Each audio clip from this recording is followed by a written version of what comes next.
This channel does not promote any violent, harmful, or illegal activities. All content provided by this channel is meant for an educational purpose only. Suvendu অধিকারীকে suspend, বিধানসভায় প্রশ্নোত্তর পর্ব boycott করেছে BJP. এই মুহূর্তে যে খবর আমরা পাচ্ছি, শুভেন্দু অধিকারীকে সাসপেন্ড করা হয়েছে আর তাই বিধানসভায় প্রশ্নোত্তর পর্ব বয়কট করেছে বিজেপি।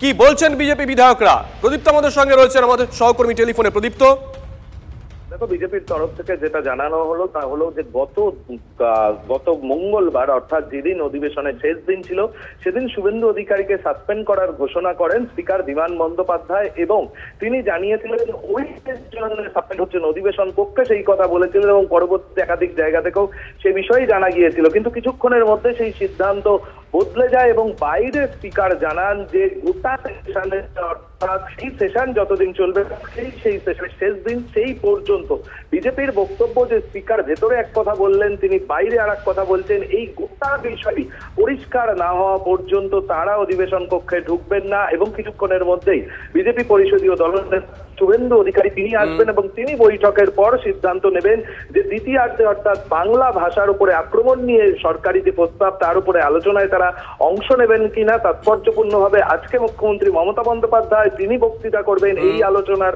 ওপরে, সেই সময় তারা ঢুকবেন কি ঢুকবেন না সেই সিদ্ধান্ত তারা কিছুক্ষণের মধ্যেই নেবেন। শুভেন্দু অধিকারী আসার পর কিন্তু ইতিমধ্যে বিধানসভার তরফ থেকে ওই বিষয়টি অর্থাৎ সাসপেন্ড একদিনের জন্য না গোটা সেশনের জন্য সেটা পরিষ্কার করে দেওয়া হয়েছে।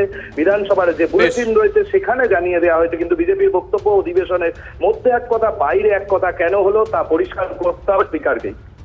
ধন্যবাদ। মাননীয় স্পিকার সাহেব নিজের নাম্বার বাড়াতে গিয়ে তিনি নিজেকে যে স্তরে নামিয়ে নিয়ে এসছেন রাজনৈতিক প্রভুদের খুশি করতে, তা ইতিহাসে কালো অক্ষরে লেখা থাকবে।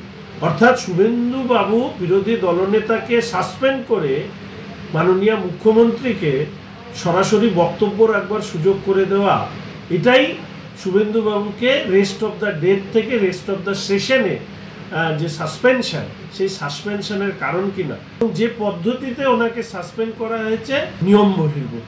ফলে স্বাভাবিকভাবে যতক্ষণ না পর্যন্ত এই প্রশ্নের মীমাংসা হবে ততক্ষণ পর্যন্ত এই কোশ্চেন অ্যান্সার এই পর্বে আমরা ঢুকবো না। আর এই মুহূর্তে আরো একটা বড় খবরের দিকে নজর রাখতে হচ্ছে। বাবা মাকে গুলি করে খুন করার পর নিজেকে গুলি করলেন পুলিশ অফিসার। বাবা মাকে গুলি করে খুন করার পর নিজেকে গুলি করলেন পুলিশ অফিসার। গুরুতর আহত অবস্থায় হাসপাতালে ভর্তি পুলিশ অফিসার জয়দীপ চট্টোপাধ্যায়। ঘর থেকে একটা নোট উদ্ধার করা হয়েছে। গয়া আমাদের সঙ্গে রয়েছেন। গয়া, ঠিক কি কারণে ঘটেছে? ওই নোটে কোনো ইঙ্গিত টিঙ্গিত কিছু পাওয়া গেছে? কি লেখা আছে? হ্যাঁ, যে সুসাইড নোটটি পুলিশ উদ্ধার করেছে এবং যেটা আমরা পুলিশ সূত্রে জানতে পেরেছি যে ওই সুসাইড নোটে তিনি পারিবারিক অশান্তির কারণে নিজের বাবা হয়েছেন এবং এর জন্য নিজেই দায়ী বলে তিনি উল্লেখ করেছেন এবং গুরুতর আহত অবস্থায় তিনজনকে ঝাড়গ্রাম মেডিকেল কলেজে ভর্তি করা হয়। প্রথমে বাবা মাকে ডাক্তার ওখানে মৃত ঘোষণা করে এবং আহত সাব ইন্সপেক্টর জয়দীপ চ্যাটার্জি কিছুক্ষণ ঝাড়গ্রাম হাসপাতালে চিকিৎসাধীন হওয়ার পরে যখন অবস্থার অবনতি হয় তাকে কলকাতায় স্থানান্তরিত করা হয় এবং তিনি পারিবারিক অশান্তিতে ভুগছিলেন এমনটাই পুলিশ সূত্রে জানা যাচ্ছে।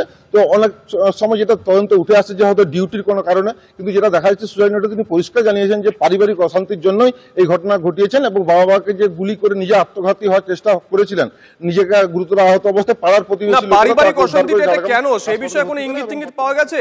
এই অবসাদের কথা উঠে আসছে, মানে পরিবারকে সময় দিতে পারতো না বা কিছু বা স্যালারি সংক্রান্ত, কি বিষয়টা কি?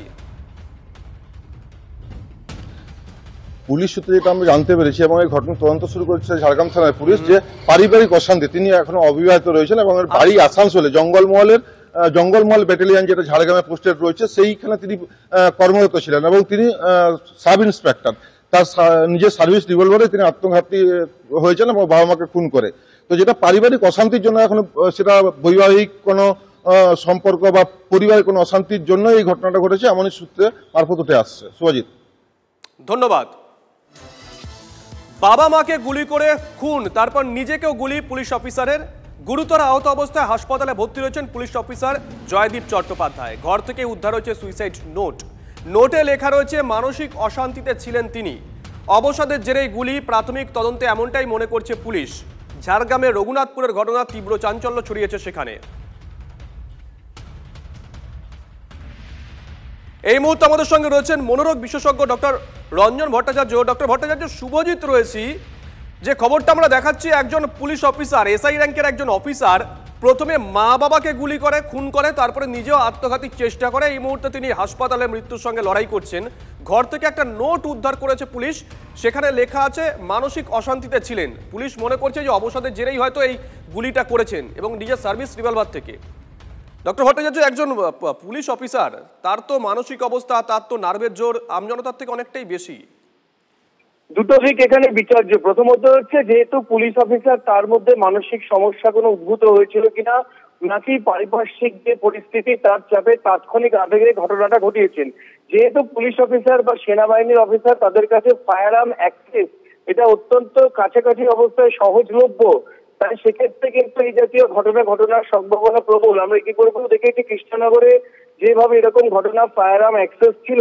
এখানে পুলিশ অফিসার, তার মধ্যে হয়তো তীব্র মানসিক যন্ত্রণা না থাকলে তার বাবা মাকে খুন করতে পারে না। বাবা মাকে খুন করার মধ্য দিয়ে সে সবচেয়ে সরিয়ে দিতে চাইছে। উঠে আসে একটা সমস্যা, মানসিক অবসাদের